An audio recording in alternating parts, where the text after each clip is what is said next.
Sheikh chilli के सपने जो होते हैं ठीक उसी तरह है। अब हमारी पार्टी चुनाव लड़ेगी, हम अपने उद्देश्य में लगे हैं जी। ये भाजपा का विजयी रथ ना आज रोक पाएंगे ना 15 साल बाद रोक पाएंगे। कुछ ही दिनों पहले ही आपके सामने महाराष्ट्र में क्या हाल हुआ है वो तो आप भी देख सकते हो।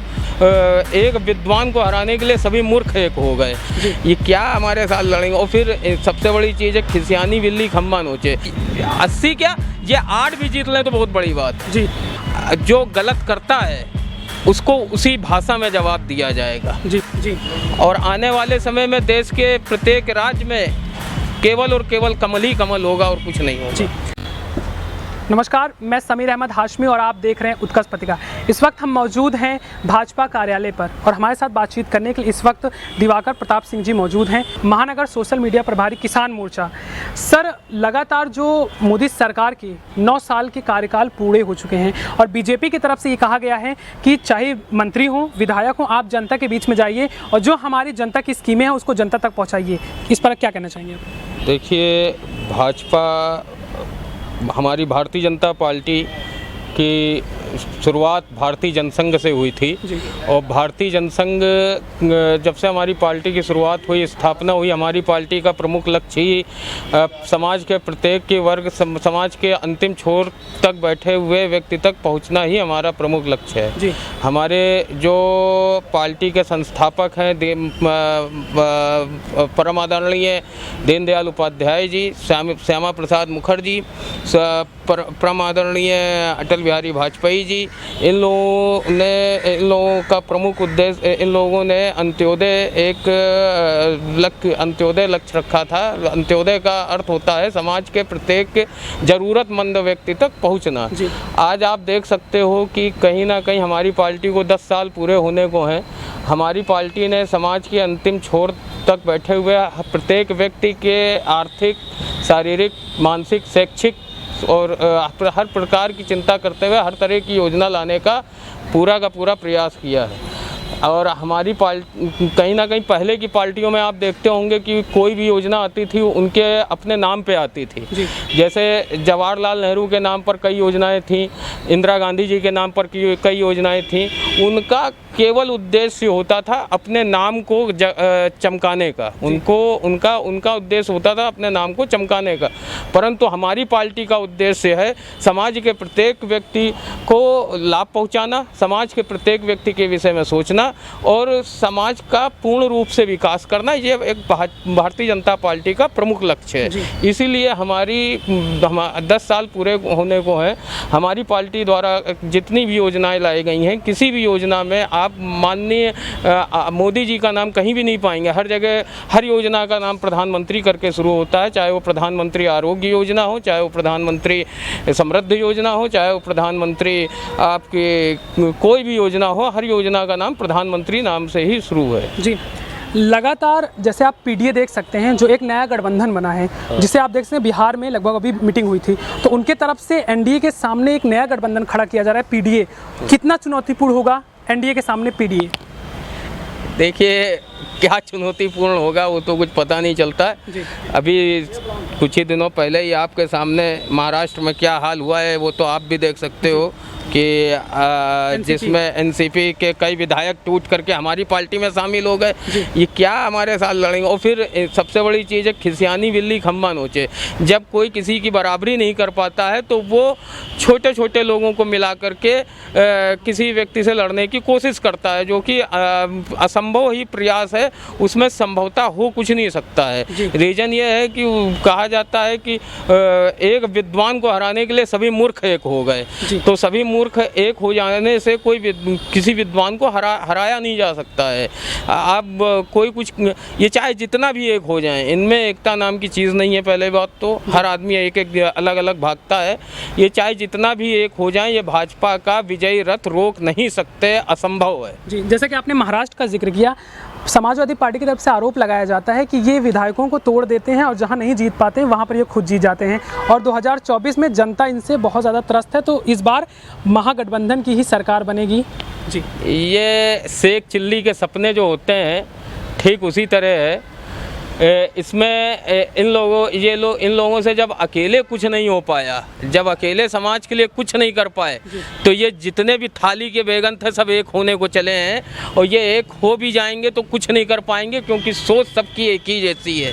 ये भाजपा का विजय रथ ना आज रोक पाएंगे ना 15 साल बाद रोक पाएंगे। अखिलेश यादव की तरफ से एक नारा दिया जा रहा है, 80 जिताओ भाजपा हराओ, तो क्या 80 की 80 सीटें समाजवादी पार्टी जीतने जैसा वो कह रहे हैं? क्योंकि आपकी मुस्कान बता रही है कि गहरा राज है। देखिए राज क्या है, आप भी समझदार हैं जी। 80 की 80 सीटें जीतना लोकसभा की, ये तो वही बात है कि मुंगेरी लाल के हसीन सपने, ये मुंगेरी लाल के हसीन सपने हैं और नहीं। 80 सीटें लोकसभा की, जो व्यक्ति अपने राज्य में कुछ ना कर पाया, सबसे बड़ी चीज़, जिसके राज्य में 2 साल से सरकार ना बन पा रही हो, वो लोकसभा की 80 सीटें जीतेगा? किस तरह जीतेगा? क्या परिकल्पना है, क्या योजना है, क्या सोच है? क्योंकि कोई भी लक्ष्य को प्राप्त करने के लिए एक सोच होती है, एक योजना होती है।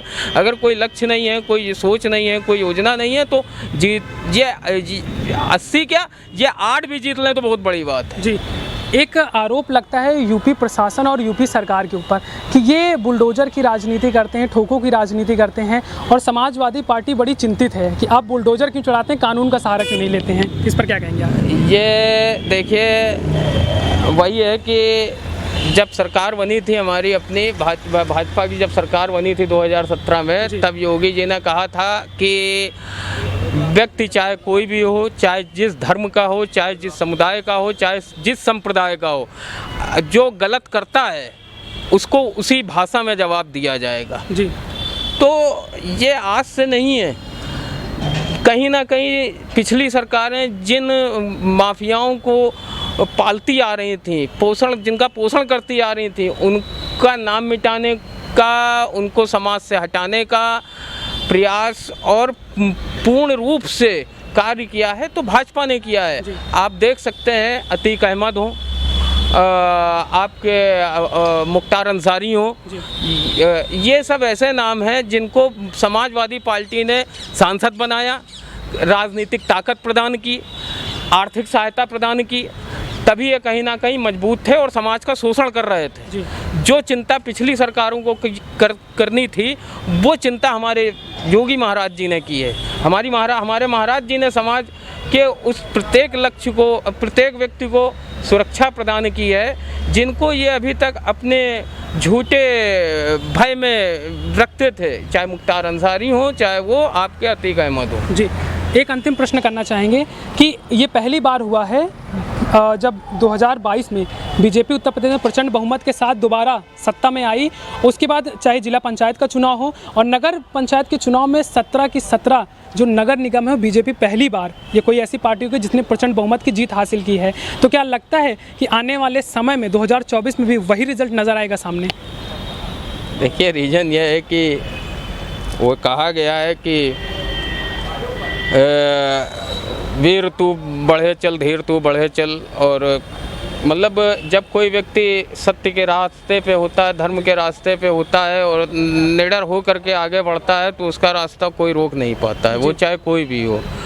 हमारी पार्टी को 10 साल हो गए, 20 साल पूरे हो जाएंगे, 25, ये ऐसे ही चलती रहेगी। रीज़न क्या है कि हमारी पार्टी ने कहीं ना कहीं देश में, समाज में राम राज्य की स्थापना की है। प्रत्येक व्यक्ति के हित के बारे में, प्रत्येक समाज के बारे में, प्रत्येक व्यक्ति को आर्थिक, सामाजिक, शारीरिक सुरक्षा प्रदान की है। तो कहीं ना कहीं हमारा समाज आज के समय में पढ़ा लिखा वर्ग है। हमारे समाज में, हमारे देश में 90% जनसंख्या पढ़ी लिखी है, तो वो जानती है, समझती है कि कौन सी सरकार हमारे लिए है और कौन सी पार्टी हमारे लिए है, कौन हमारे हित में काम कर रहा है। इसीलिए आज कहीं ना कहीं नगर निगम में, नगर पंचायत में, हर जगह भाजपा की सरकार है जी। और आने वाले समय में देश के प्रत्येक राज्य में केवल और केवल कमल ही कमल होगा और कुछ नहीं होगा जी। जैसा कि सर जी बता रहे हैं कि 2024 में प्रचंड बहुमत के साथ एक बार भारतीय जनता पार्टी की सरकार फिर से प्रधानमंत्री जी के नेतृत्व में बनने वाली है। दादा, कहाँ से आए हैं आप? प्रयागराज से।